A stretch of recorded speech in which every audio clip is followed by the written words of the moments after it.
Welcome back to the Health Revival Show. Today we have Dr. Romina with us. We're very excited to chat with her, learn a little bit about your history. Oh my goodness, from the military to conventional medicine, now to functional medicine here full time in just a few weeks. So we actually met her at the conference Becca and I spoke at in Dallas with Rachel Shear. And so it's always great to be back in connection with like-minded women. So Dr. Romina, welcome to the show, and just introduce yourself and let our listeners know who you are and what all is going on with you these days. Oh my goodness. Well, thank you for having me. And it was so nice to meet y'all very recently in Dallas. And it's good to see y'all on screen again. So thank you. Well, my story started, I would say it feels like in different stages. I like to call them in different stages, depending on, I guess, the season of life and what you're supposed to learn, lessons to make you who you are today.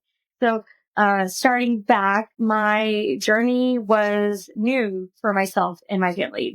I came from an immigrant family. I'm the first one in my family to get an education. And me being a woman, in a South Asian culture was quite different. So I had to create my own path. And part of that path, as I learned and figured out what resources I could find, since we were limited, we didn't have the best of everything. I joined the military right out of high school.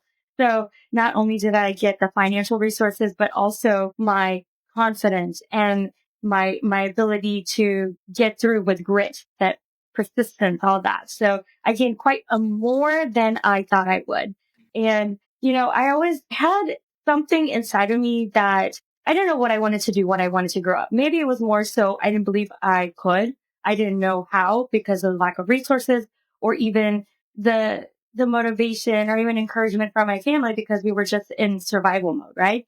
So I learned a lot, and part of my journey was I wanted to do medicine. I wanted to inspire people. I wanted to make change, deep change. And I got that chance through the military. So I paid my way through to get an education, college education. And then the further I got, the more I believed, and I grew stronger. I grew stronger, smarter, and figured out the tools I needed to get through to survive and get to the goal. So fast forward, eventually long journey. I made it into medical school and then finished up medical school, got into my top residency of choice. And I learned a lot. It was about internal medicine, right? And so you go through so much training, or you put so much of your blood, sweat, and tears into something you're passionate about, which is medicine. And when you get into the field, which I did in my first job as an attending, COVID hit. And I realized that there's so many cracks in the system that we didn't learn so much of the politics, the business aspects of what medicine looks like in medical school. So or even in residency. So getting into the workforce, I would say in a different war zone per se, a different war zone from the military, one that you weren't really prepared with. You weren't filled with your own protection, I would say. That led to an early burnout for me. And people that are in this field too, regardless of what profession, physician, nurses, therapists, regardless, burnout is high. And because the demands, we don't even get treated like people anymore. It's more of insurance based, it's stakeholders and even patients. You don't get even time to treat patients. That's a bandage approach. So in the middle of COVID, I really dug deep and I had to ask myself, what is it that I went into medicine for? I'm not doing exactly what I went into medicine for. Yes, you're helping people. It's a bandage approach, but you're not really helping them thrive. In this country, we fear aging, right? We fear aging because what you see is being in the last decade of your life, decrepit in and out of the hospital. But there's a big opportunity before you get to where the symptoms show up. And when I see them in the hospital, symptoms already show up and it's kind of too late. So I dug deep. I trained in osteopathic medicine. So integrated medicine was already in my training. And so I looked deeper. I went into functional medicine. So I got trained at Institute of Functional Medicine with Cleveland Clinic, and that spoke to me. And I thought, well, I see this gap in the system and I have the best of both Eastern and Western medicine. I need to make a change because the system is broken and there's no fixing it, sadly. I'm going to be honest. There's no fixing it. We got to start a new one because there's a big movement out there with people like you ladies, with other people that see it, and patients are truly seeking it to be heard, to be treated, to get to the root cause. And so I created my own brand, and that's where I came up with my concierge functional medicine practice to truly get to root cause.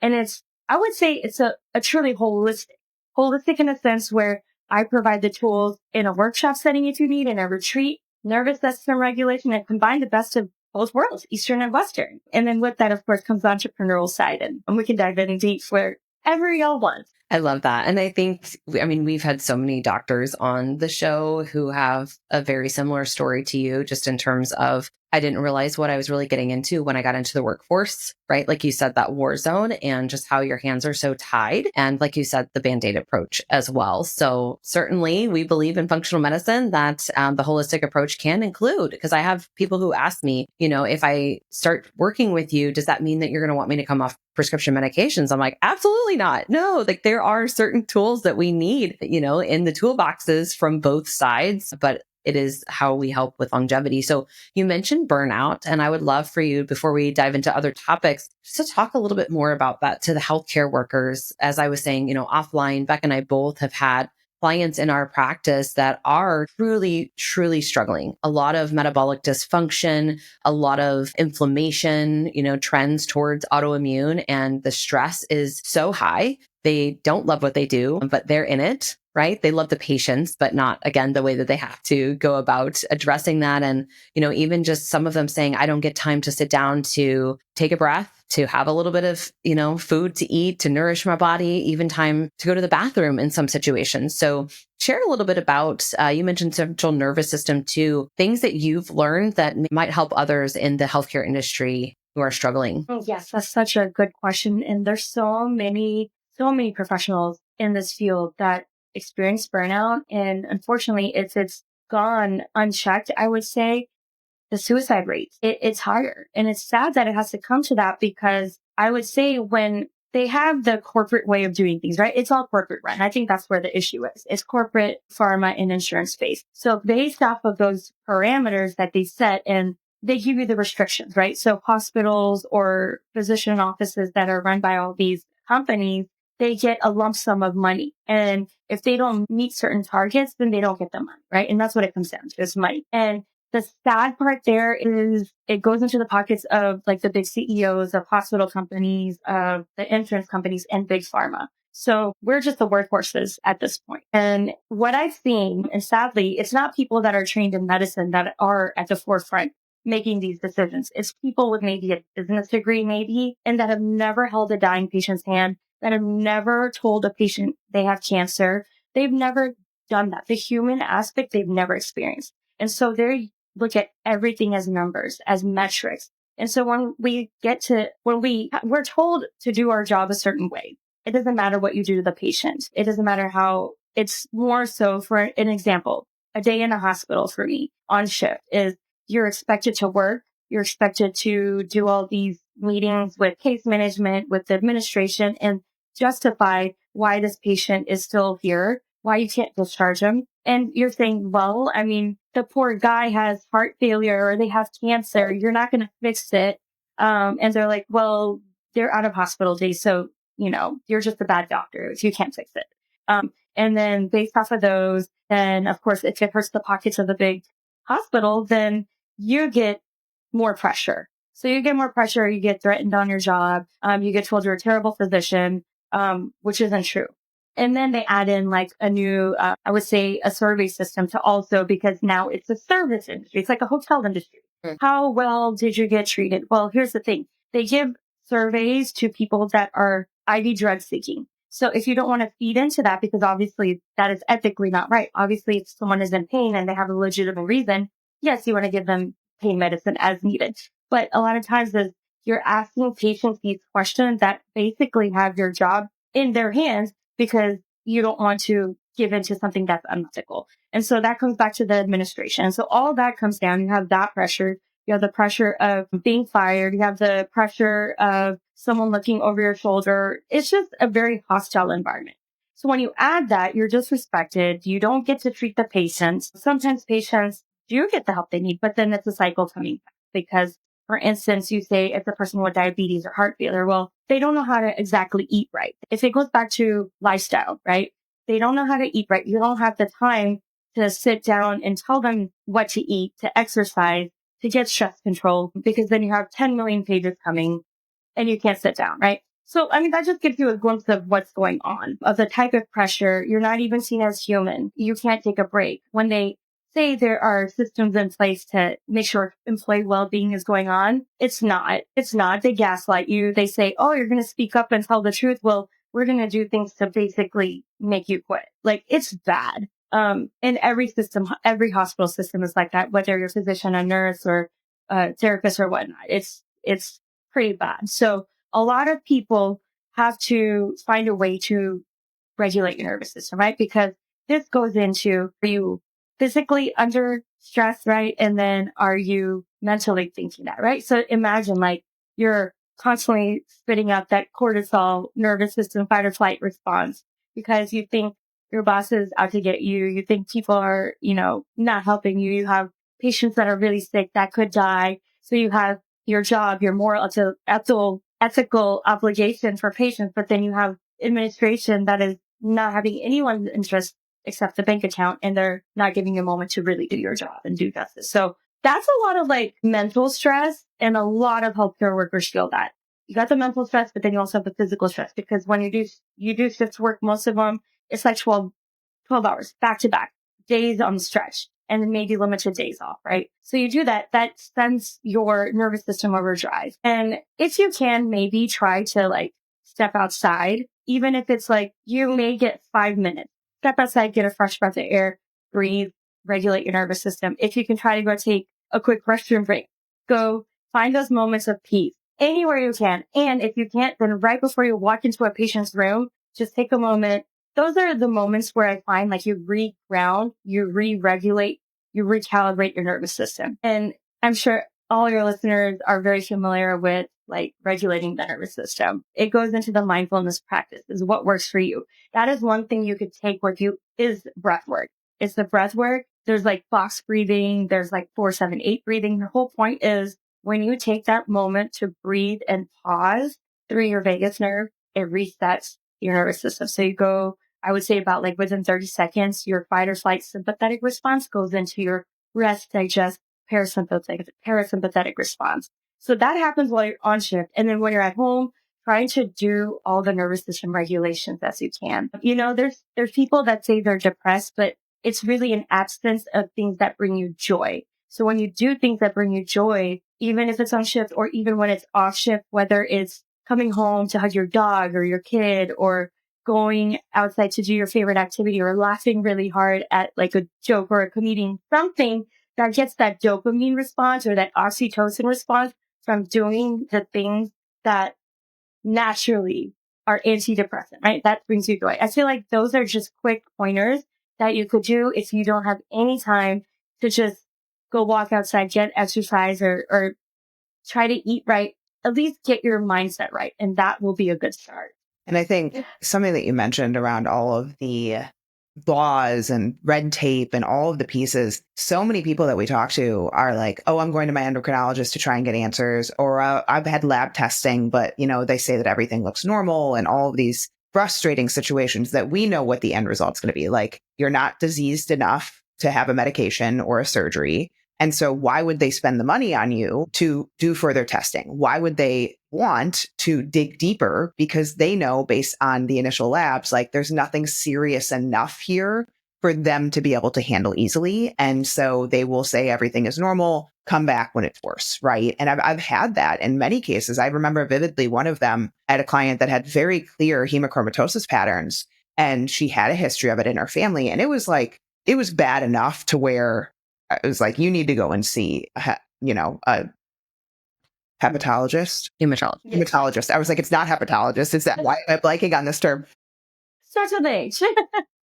And she said that she went to go see him, and he said, it's not bad enough. You need to come back when, things get worse. And it's like, I want to scream the mountaintops. Like, it is not the right route if you are dealing with chronic symptoms. I'm sorry, you will end up wasting more time. You will end up probably on medications that will not solve things. And Dr. Casey Means had a post the other day that was so perfectly said. She said, all of these diabetics come in and they are given insulin, which will never fully fix the problem of their metabolic dysfunction. But down the hallway, tucked back into some closet, is a nutritionist. And they are the ones that can ultimately reverse that disease. But they are underpaid. They will never be the spotlight. And you will never end up getting to the root issue of these diseases because we are focusing on the wrong things. And like you said, it's not fixable. It's a non-fixable system at this point. And I love what, Robert Kennedy's trying to do. And I think he's going to make an impact. But like at this point, there just needs to be a divergence. There needs to be, here is functional, which is a beautiful blend, in my opinion, of conventional and holistic. And that is where you go if you are dealing with chronic symptoms, because it's just, like you said, it is too far gone, which is so devastating, honestly, because so much money, so much debt, and so many sick people that are gaslit in terms of, here's your options. It's a surgery, a medication, or go home until it gets worse. And it's like, oh my goodness. Yeah. I mean, that's kind of where we're at, right? So I love that you're kind of moving away from this. So was there like a pivotal moment for you? Was it COVID? Was it like, what was the time where you were saying, I need to get out of this and I need to go and do what I know feels right in my gut and what I feel is ethically right for the people in need? Because obviously you have the experience of a huge population that you can serve now in terms of the burnt out medical professional. I think it's a little bit of everything. It's exactly what you said. It's a reactive approach. And to really get to root cause, to stop that cycle, you have to look at things holistically. You have to look at, you can't look at everything holistically, personalize it. And that's what I love about functional medicine. You get to add in all the lifestyle factors. When you have colleagues in conventional medicine say, oh, it's not anything to do with what you're eating. Everything is normal. There's such a big gap there. There's so much. That I think was a little bit of everything. It's like now I have such a good skill set that I know I can make a difference. And the type of people that you see in a functional aspect are the people that are wanting to work with you, they're at the point where they're tired of being gaslit. I'm sure we've all been there at some point. We've all been there. We know how it feels. And so we can have empathy and then the knowledge how to help them get to that next level. Like, I hear you. So that was one, like, hey, I can really help this person. Like, they shouldn't have ended up here. I can help them with these. And to sit down and have like at least 90 minutes to talk to them as a human being and like connect with them and listen to them and dive into all the deep ins and outs and help them. And seeing the results of that just brings me joy. But I think backtracking on what exactly was it was little things. So yes, COVID that was, I think, a big push, like a universal push, like you got to do something. And then it even got worse. I would say when I met y'all, that's when the biggest push when I had enough was there was a point that in December, they expected me to basically work all 31 days. They came down to either work 31 days or you're going to have to pay us the paycheck for the days that you are missing. Yeah. And I was like, that's impossible because I can barely survive like 7 days straight. What's the point of living life if you can't do the things you enjoy? Like, I want to be well, like mentally and physically. I'm a mom. I want to live life. Like, so then I said, you know what? Honestly, it's not worth it. Just take my whole paycheck. It's not worth it. I'm not going to fight it. So they kept an entire paycheck. So basically I'm working for this company for free. And how they legally do that is because they have really big lawyers that they can just write things in. No one's going to fight it. Right. And yes, true. And so basically they're like, you should be thankful you have a job because you're replaceable. Truth. This is how they treat good doctors. And I'm saying I'm a good doctor because I know what I bring to the table. I still have a heart. And compared to my colleagues and all my nursing staff here, like we get along really well. And so we have each other's back. So I know I'm a good doctor. I know I'm a good team member. I know what I bring value to my clients too. So that was the biggest universal push. Like, okay. And then going to the events, like there are like-minded people in this field that together we can seriously create a better system. And we are. And that was the biggest push. So I gave my notice and that's when I saw y'all. And that's when I was like, I'm doing it. I'm going to put faith into my abilities, put faith into the people I meet and the clients that need this. And it's going to happen. That's what did it. It was a bunch of little steps. I'm just shocked that they're saying, if you don't work, we're going to take your paycheck. Like, I don't. Basically. Yeah. That's basically long story short. And how that's legal. Like you said, of course, like there might be these like clauses or disclaimers and, just what a testament to functional medicine and saying this is enough, right? Because again, this is not medicine. This is money making, right? Like Yeah. profiting off of people being sick and saying we don't even care about quality of life, which is something that you mentioned. I think that is so powerful. I say this a lot to people. We understand that functional medicine is an investment because unfortunately we don't have coding, and I pray that will change in the future other than, being able to use HSA or FSA. But what is life worth living if you're so sick and you're debilitated and chronically tired and unable to get out of bed, play with your kids, healed over the toilet in pain? Who knows what's going on? And it's just sad. I hope that more people like you will join the functional medicine side, and then also that eventually we'll get insurance coding and people will be able to afford it because people deserve to be healthy. So tell us, I guess I would say, as you move into the functional medicine space and the concierge service, obviously you mentioned a lot of things that you're planning to do in terms of retreats and workshops and things like that. What are you most excited about? Like what is on deck right away, like the day one after you're out from this corrupt position that you're currently in? I know I think it feels like a fresh breath of air. I feel like a weight is lifted off. And I'll be honest, it's a little scary, right? It's a little scary embarking on a different adventure but that's a part of being an entrepreneur. We don't get taught this in school. We're told in these type of careers, like, this is all you know, but there's more. So I'm filled with excitement and I'm filled with a little nervousness, but I'm going to keep going. And I have, of course, I just completed the new medicine virtual summit, which was big push of this big new movement, right? Where you're combining the advancement of science, the functional medicine, as well as the ancient spiritual practices. So that was one of the biggest things to help get the momentum going. And so now I'm expanding my bandwidth to take on more patients. And it also occurred to me too, is doctors and other healthcare workers, we're the worst at really taking time to take care of ourselves. So I'm really going to hone in on providing catering to that, right? Like, hey, you can't be there for everyone else until you need to pay attention to those signs. And so I speak the language. So I want to expand not only for all the concierge patients to be there, but I think I have a niche for healthcare workers too, because I get it. I really do. And then of course, planning my first large overnight retreat. So it's been like day retreats, half day retreats. So now it's going to be in Arizona. Sneak peek. It's going to be in Arizona. It's going to be a great one. So I'm really looking forward to that. Oh, that's amazing.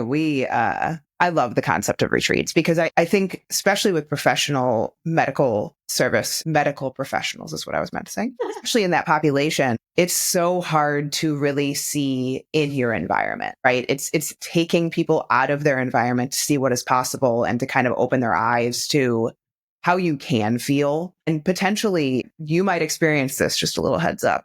A lot of people quit their job when they work with us because they realize how toxic their job is. And so you might have a whole fury of people that end up leaving the medical world and wanting to go the functional route, which we would love. The more people, the better. Exactly.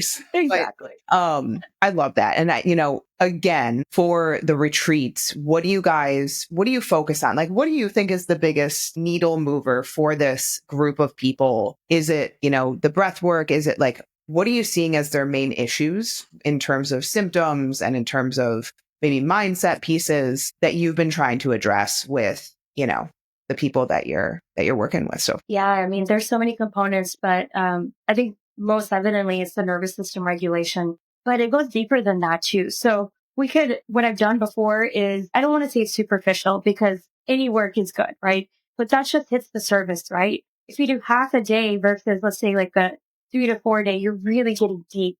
You're getting deep in 3 to 4 days, whereas you're limited on time on a half day retreat, right? You can of course get a brief reset with sound healing, sound bowls, with like guided meditation, shamanic journeys, plant medicine, cacao ceremonies, such breath work. But to truly get down even deeper to root cause, you need an extensive, deep days of work. And so that's what the purpose of these extensive retreats are. And it's going to be healing on all aspects, because if you think about it, right, like we know trauma makes such a big, deep-seated wound into your nervous system regulation and how you're responding into today's environment. And then throw in all the lifestyle factors, right? So it goes super deep into each person. It does go back to nervous system, but again, it goes deeper, right? And so to have people open up and truly get into the wounds. So I'm partnering up with my dear friend, And also she's neuroscientist, she's trauma trained, she does shamanism. So she blends both as well. And so together with both of our skills, we can truly get to root cause. And that's the goal of these longer, uh, sessions, right? Because you don't want to go after you have such a good breakthrough, have people leave while they're triggered, trauma triggered. You want to know how to leave with tools to regulate. So yes, there's breath work. There may be like hot cold therapy. There may be like all of the things that you think about when you're healing nervous system inside and out, because you need to have a somatic release too. So we dive deep on all levels. And of course, there's a sense of community, right? There's also a trusted group of community. And that's why we want to keep it intimate, like maybe not more than 10 people. Yeah. So So it's true healing. That's what I'm looking forward to.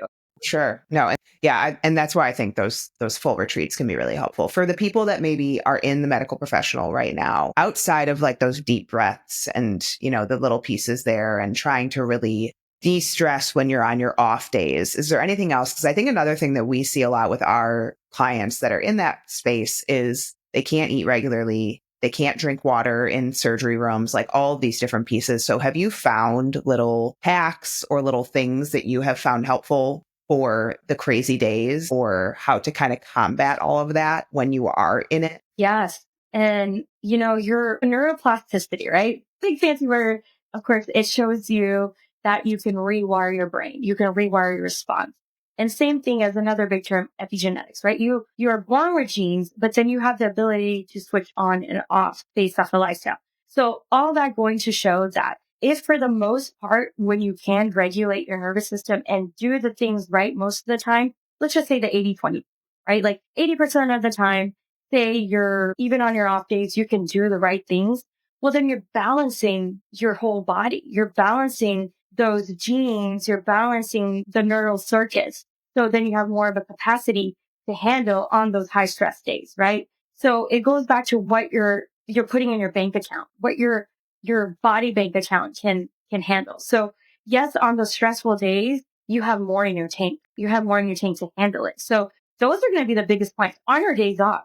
Make sure you can at least reset. And so then, yes, I'll give you the pointers to get in on those very hard days, but it really goes back on how are you refueling your tank on the days off because of those two scientific factors, right? So if you can try to get good sleep, you could try to get good nutrition, right? Getting a good balanced nutrition, getting even on your off days, you should hopefully have like at least 3 days off, right? So can you target 3 days of good exercise? Or if you're already amped up, maybe like more of a yoga type of practice to rebalance, right? And then work up or even walk, get outside in nature. All those little things on your days off, being in good relationships, mind body connection. So if you do those on your days off, high impact. And then on your days you're truly stressed, you're going to notice that you have a better ability and you'll take your breath with you. Even if you're behind that surgical gear, it's a stressful situation. You've trained your body, all those aspects. You've balanced all those aspects and you're taking it in with you. You have the breath with you. And then starts when you wake up. That's the best thing. So yes, maybe surgery days are super early or shift days are super early. Even start with 5 minutes, 5 minutes earlier. If your alarm goes off, like maybe 5 a.m., start with 4:55, right? Just start. Don't look at your phone, breathe, because that regulates your nervous system. So you're already grounding, and there's science to that. You ground early before you start the day, and then slowly you'll start becoming a routine and practice longer. But even if you start with breathing, breath work, then add in gratitude. Gratitude rewires your brain too, right? A nervous response, a good nervous system response, a positive response. Gets all your good neurotransmitters, feel good hormones started. So even if you do that 5 minutes, that's not taking anything out of your day. You're already starting your day off right. So instead of being stressed, going to your pager, starting to like run out the door, moment of pause from the moment you wake up and then extend it. And then you start having a morning routine. Then you need that morning routine to ground, and that seriously gets you through the day. And then midday, if you can, that's great. Practice that breath work. Practice that because you'll start catching your thoughts with positive thoughts, rewiring that circuit, and then ground yourself at night again.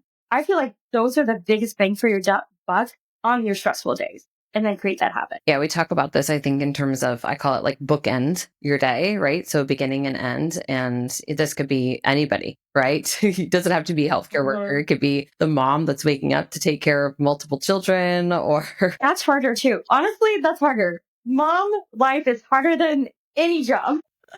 I agree with you. Like, it's very exhausting some days. Becca and I always talk on the weekends and we're like, it's only 3 p.m. But then all of a sudden Sunday night, I'm like, where did the weekend go? Like, I feel like then it started flying by. But I think that's so important. A lot of, again, clients that we work with right now, it's a very stressful environment for so many people at work just because of the past year, I feel, in terms of just political climate and things that have changed. Stress is just at an all-time high. And then we have, disease at an all-time high. I don't know how anybody can be in a good mood and be nice if they are feeling terrible, and not practicing gratitude. Now, one thing we talked a lot about in this episode is the nervous system and regulating your nervous system. I'd love to hear from you what your thoughts are related to clients who are really struggling with chronic illness. Maybe it's mold toxicity, it's Lyme, how much of that comes to play? Because I know on one side of the house, people are like, nervous system regulation is woo-woo. You have to just only focus on, the immune system and clearing and detoxing and all these things, which is a stress to the nervous system. But then on the other side of the house, I've seen more and more people coming out now where it's, you will not heal unless you do all of this work, which I do believe there's some truth to that. I think that there's a common ground here personally, but I've also seen people go as far as saying, you don't need detox protocols. You don't need X, Y, and Z in terms of a diet and lifestyle and all of that. You just need to regulate your nervous system and rewire your brain and your thoughts. And I really personally have to say that I believe it's more of a common ground that you need both. I don't think one or the other is the 100% absolute truth. So I'd love to hear from you with all your experience in medical care and knowing how important our nervous system is, how you find that common ground for some of those chronically ill patients. I absolutely agree. It's a balance. It's a balance. And seeing how the whole body balances in one ecosystem, it's all connected. It is. Your whole body's connected. So you cannot isolate one organ system, one system in general, and not consider the other. So you have to. I mean, even if you look at the detox, right? You have to open up the pipes. All your organs work. You have to get it all. So if something's still not getting better, that's my clue to look deeper. Whether if maybe we haven't done detox, maybe something's causing inflammation, or maybe it is the nervous system. And I've seen a lot of times underlying trauma be a root cause, and unless that's addressed, it's going to keep going because it affects certain parts of your brain. And so here's a little bit of explanation to kind of merge both. Okay, so Dr. Lawless, amazing, amazing doctor. He's done a lot of research in this field.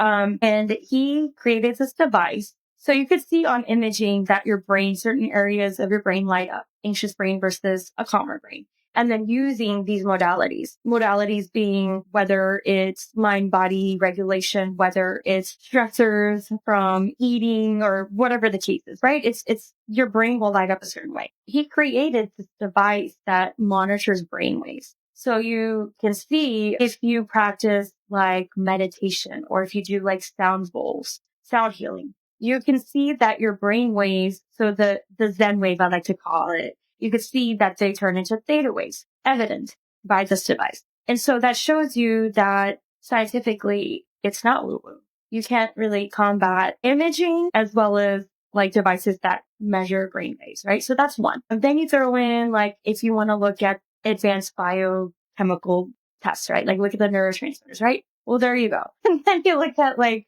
there's so much toxicity in the world we live in. Some of it, maybe it is mold. Sometimes, look at our food system, right? If you look at what's allowed in our food system versus like Europe, the inflammation is insane. I have a friend of mine that just moved, wouldn't say just, she's from Italy. A lot of my clients go to Europe and come back. Nonetheless, you could even say how you feel, not even beyond objectively, because you could look at measurements, you could look at inflammatory markers, you could look at like methylation, you could look at all the detox pathways. And if you look at maybe while they're abroad versus here, there's a change there too. So it's real life people. If you look at not only how people feel, you look at the measurable labs, you look at the scientific conventional labs, the evidence is there. And so I think you need to have the best of both worlds. So if something's not working, if you put them on one protocol, if you work on diet or you detox and something's not working, well, there's still a piece of the puzzle that needs to be considered. And once you do, I feel like there's going to be a better result in how your client feels, how you feel, and just in general. It's prioritizing that just as much as the supplements. Because we always say, like, you can't out supplement or out diet your stress and lack of sleep and all these other things, right? Like I always say too to people, you can't be detoxing and then immediately retoxing, right? Or you're trying to detox in a household that's making you sick, an environment that is making you sick, constantly retoxing. So it's just like, maybe you're not getting better, but, or maybe you're not getting worse either, but you're certainly not going to get better if that is, the issue. So I love that we could just bring that to light too, because I do believe that it's both. And as many people say, it's woo-woo. I even in my body, just honestly, as you were talking about what you were experiencing in that hostile work environment, like my central nervous system was like, I don't want to be there. Like, get me out of that. Right. Or I was telling Becca, I was at the kids' play place this weekend. I was working and my son was playing and there was a mom and 3 boys and they were fighting. And like, it was very not a good situation. I felt horrible for the mom, but like I was sitting there tense, like the nervous system. And as soon as they laughed, I was like, okay, we're good. We're chill. Like these boys were not yelling at me. I can imagine what the mom feels like. And so I do think that breath work is really important. But then again, also considering all other factors besides just the diet and the supplements, protocols, whatever people try to do, like you gotta get yourself in the right environment to heal too. And a lot of that has to do with the people around you, the places that you are at as well. So whether it's your work environment, like you were talking about, or it's the home environment, relationships, whatever, it all matters. And I think the quote of this podcast that you said earlier is, we don't work in silos. Everything, if you're addressing one thing, it's impacting everything else in the body because it's all interconnected. And I wish that so many people would understand that more, including our conventional medicine system. That definitely just still works in silos. No. Yeah. And I mean, stay in your lane. Don't mess with the endocrine system. If you're working on the liver, don't mess with, whatever it is. Don't worry about the brain. If you're a gut doctor, like it's not how the body works. And, we could go way, way back to Rockefeller and his belief that holistic is wrong and, harmful and unethical is what he believes, honestly, is like, that is why he created medical schools and all of the things that exist today. And it's just a really, unfortunately, corrupt situation. So tell us, once you are out of this corrupt situation, where can people find you, come the next month after you finally get to say goodbye and go and start making an impact that you want to make? Where are you on social media, website? Where can our listeners find you and what you do? Oh my goodness. That just makes my heart jump. So I can be found on Instagram. I keep it simple. So it's Dr. Romina, DRREMINA, Instagram. And then same thing as my website. It's www.drromina.com. And if you're interested in upcoming retreats, you want to work with me concierge-wise, you can find me there. And then podcast is called the Dr. Romina Pindwani Show. Lots of things I'm excited coming up. Definitely going to get out there, make the change in the world and make connections with people that get it. Yes. Oh, we love that. And thank you for shedding some light because Liz and I talk ad nauseum about what we see in the conventional world. And we've talked to many doctors and just having it come from a doctor and, how it is sadly politics at this point, and it's money and it's not health and the farthest thing from health, in my opinion, at this point. It's just been it's shed a great light that I think a lot of people will hear and relate to and hopefully comprehend on another level because I haven't worked in a hospital, and so I can give secondhand experience and story here. And, but I've been to hospitals. They aren't my favorite place. And for people to be able to hear firsthand, your experiences and just the frustration, honestly, with it all has been really, really helpful. So thank you.